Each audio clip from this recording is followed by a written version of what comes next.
Thanks for tuning into the Texas Scratch King channel. In this video you will hear a story about Hammond's Parkson. Back in the early 80s.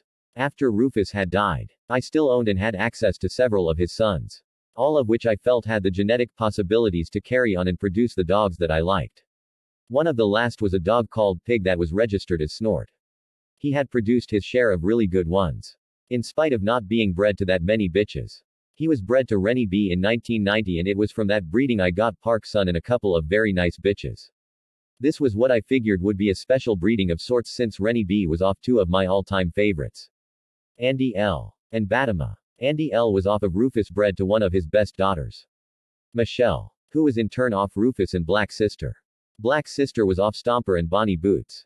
That combination of the alligator bully breeding proved to be some of the best of that era and has held together much better than ever I expected it to.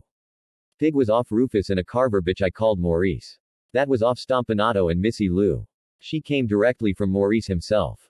So you can understand why I felt this was a breeding that certainly had possibilities and the genetic structure to not only be good itself, but pass on those traits that this family famous for. I planned to keep the whole litter.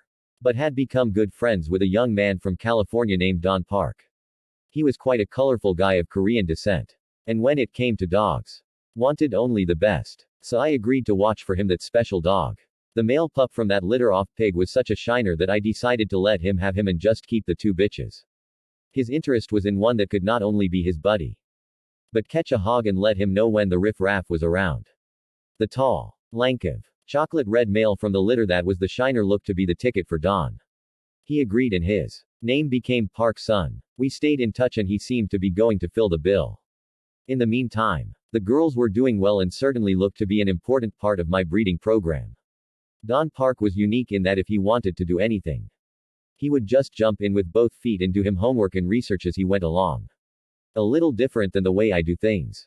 But it worked for him. He had dogs up a couple years old he felt were ready to catch, so here he goes. Out by the landfill, where the hogs had become a problem. With a couple of the pooches and a Rambo knife. In the middle of the night.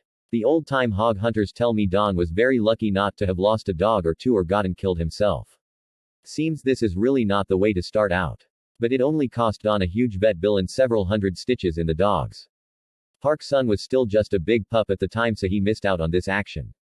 In the meantime, Don was having difficulty with the animal control for having too many dogs. So he offered to send Park back to me and he could get another pup later. I was ecstatic. And even though I did not have a place for another dog, I made one and Parkson came home. To this day, Don has yet to get his pup, and if I live to be 100, I will always be indebted to him for sending Park back to me. When he could have sold him for a pretty good chunk of change. When he got here I could tell he had been given only the best of care. He was bigger than he probably would have been had he stayed in my kennel. Due in part to maximum nutrition of the best type and plenty of exercise. To say I was tickled is an understatement. Since I had nothing else bred like him to use in my breeding program as a stud.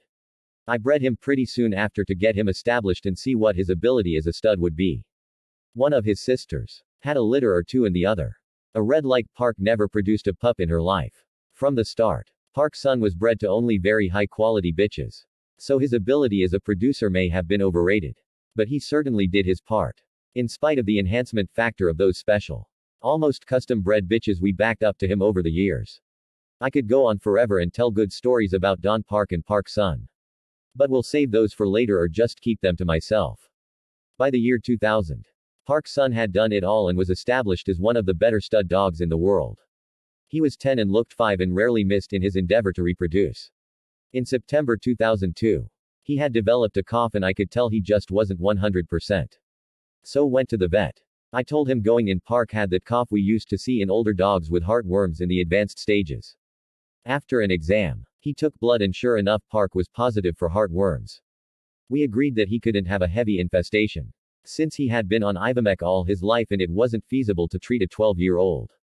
We got him on Lasix and a broad-spectrum antibiotic. And in 2 days' time, no cough. Even got him bred to a couple bitches. But no pups. He was feeling spunky and sure enough up to snuff by mid-October. But when I tried to breed him in early November, he just couldn't get it done. He was fading and the cough came back by mid-November. He was eating good and looked fat and healthy for the cold weather. But I could tell he was off. He would lay in the sun all day every day as those old dogs often do. But the spring was gone from of his step. I had begin letting him spend the night with Stagger Lee, one of the old granny dogs, and they sure enjoyed getting to snuggle together at night for warmth. By the end of November, I had him back to the vets and he checked him out and said there was nothing we could do but make him comfortable. Seems he had developed congestive heart failure, complicated by kidney dysfunction. I kept him on the Lasix and started adding kidney stimulant to his ration, which he still consumed to the max, only slower than usual. I expected to come home from our dog show and bury him, but he is actually looking better, and Sunday, December 1st, 2002, he is doing some better and feeling good. Monday, Chad and Amy were still here from Loa and John from California, and Park was the celebrity and he knew it.